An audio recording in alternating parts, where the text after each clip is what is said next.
নমস্কাৰ মই সুদৰ্শন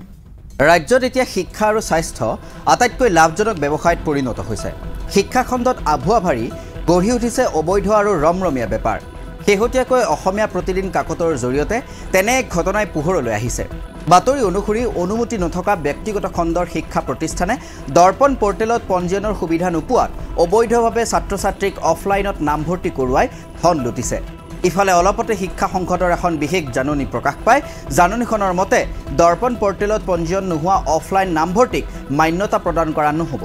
গতিকে স্বাভাৱিকতে অনিশ্চিত ভৱিষ্যতৰ দিশে আগবাঢ়িছে হাজাৰ হাজাৰ শিক্ষাৰ্থী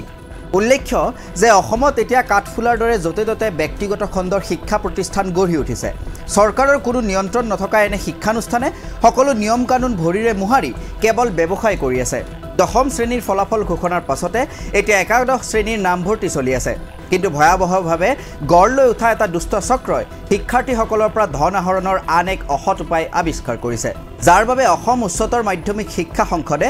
অভিভাৱক আৰু শিক্ষাৰ্থীক পৰোক্ষভাৱে সাৱধান কৰি দিবলগীয়া হৈছে নিয়ম অনুসৰি দৰ্পণ পৰ্টেলত উচ্চতৰ মাধ্যমিক প্ৰথম বৰ্ষৰ বাবে নামভৰ্তি কৰাটো বাধ্যতামূলক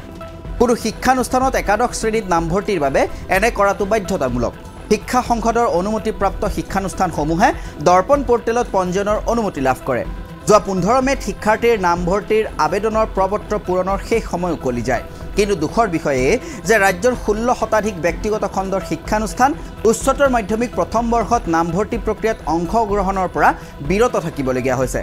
অনুমতি অবিহনে শিক্ষানুষ্ঠান স্থাপন কৰাৰ বাবে দৰ্পণ পৰ্টেলত পঞ্জীয়নৰ সুবিধা দিয়া হোৱা নাই এইসমূহ শিক্ষা প্ৰতিষ্ঠানক যেহেতু স্থাপন কৰাৰ অনুমতিয়েই নাই এইসমূহ শিক্ষানুষ্ঠানৰ গতিকে এইসমূহ শিক্ষানুষ্ঠান দৰাচলতে অবৈধ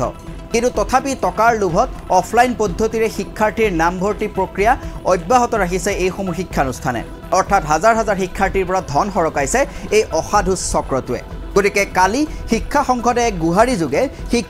শিক্ষাৰ্থী আৰু অভিভাৱকক চক্ৰটোৰ জালত ভৰি নিদিবলৈ সকীয়াই দিছে শিক্ষা সংসদৰ সচিবৰ স্বাক্ষৰ সম্বলিত গুহাৰীখনত কোৱা হৈছে অসম উচ্চতৰ মাধ্যমিক শিক্ষা সংসদে ইতিমধ্যে 2024-25 শিক্ষাবৰ্ষৰ বাবে একাদশ শ্ৰেণীৰ নামভৰ্তি প্ৰক্ৰিয়া আৰম্ভ কৰিছে আৰু এই নামভৰ্তি প্ৰক্ৰিয়া নিৰ্দিষ্ট দৰ্পণ পৰ্টেলৰ যোগেৰে কৰাৰ ব্যৱস্থা কৰা হৈছে দৰ্পণ পৰ্টেলত সেইসমূহ শিক্ষানুষ্ঠানহে পঞ্জীয়ন হৈ আছে যিবোৰ শিক্ষানুষ্ঠানক অসম উচ্চতৰ মাধ্যমিক শিক্ষা সংসদে ইতিমধ্যে 10+2 শ্ৰেণীৰ নামভৰ্তি আৰু শিক্ষাদানৰ বাবে অনুমতি প্ৰদান কৰিছে শিক্ষা সংসদে লোৱা সিদ্ধান্ত অনুসৰি দৰ্পণ পৰ্টেলৰ যোগেৰে একাদশ শ্ৰেণীত নামভৰ্তি কৰা ছাত্ৰ-ছাত্ৰীকে পৰৱৰ্তী পৰ্যায়ত একাদশ শ্ৰেণীৰ পঞ্জীয়ন আওতাত ৰখা হ'ব আৰু হ'ব লগা পৰীক্ষাবোৰত অৱতীৰ্ণ হ'বৰ বাবে যোগ্য হিচাপে গণ্য কৰা হ'ব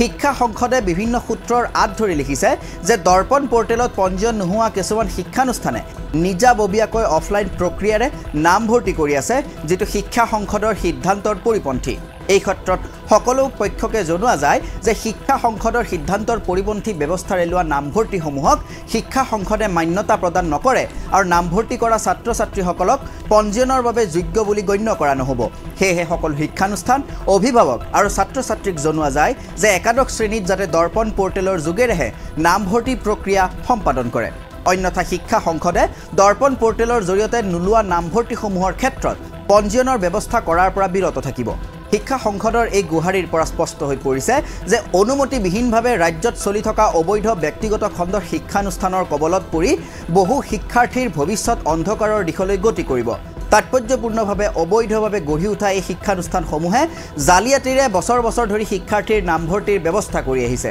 কেৱল মাথো মুনাফা লাভৰ উদ্দেশ্যে বহু সময়ত এনে কিছু শিক্ষা প্ৰতিষ্ঠানে শিক্ষাৰ্থীক বিপদৰ মাজলৈ ঠেলি আহিছে ফলত শেহতীয়াকৈ এনে অবৈধ শিক্ষানুষ্ঠানৰ বিৰুদ্ধে কঠোৰ হৈছে শিক্ষা সংসদ তাৎপৰ্যপূৰ্ণভাৱে নিজা মাটি নথকা পৰ্যাপ্ত আন্তঃগাঁথনি নথকা তথা শিক্ষক নথকাকৈ ৰাজ্যৰ চুকে কোণে মাত্ৰ 2-3টা কোঠালিত কাঠফুলাৰ দৰে গঢ়ি উঠিছে ব্যক্তিগত খণ্ডৰ বহু শিক্ষানুষ্ঠান অসমীয়া প্ৰতিদিনৰ বাতৰিটোৰ অনুসৰি শিক্ষা সংসদৰ এক সূত্ৰৰ মতে ৰাজ্যত থকা এনে অবৈধ শিক্ষানুষ্ঠানৰ সংখ্যা 1600ৰো অধিক বিগত সময়ত অতি কৌশলেৰে তেওঁলোকে শিক্ষাদানৰ ব্যৱসায়েৰে জড়িত হৈ আহিছে চৰকাৰী হস্তক্ষেপ অবিহনে এই শিক্ষানুষ্ঠানসমূহক যে নাকি লগাব পৰা নাযাব সেয়া ধুৰুক কিন্তু এতিয়া এটাই প্ৰশ্ন উঠিছে যে কি হ'ব এই শিক্ষা প্ৰতিষ্ঠানত পঢ়ি থকা শিক্ষাৰ্থীৰ ভৱিষ্যত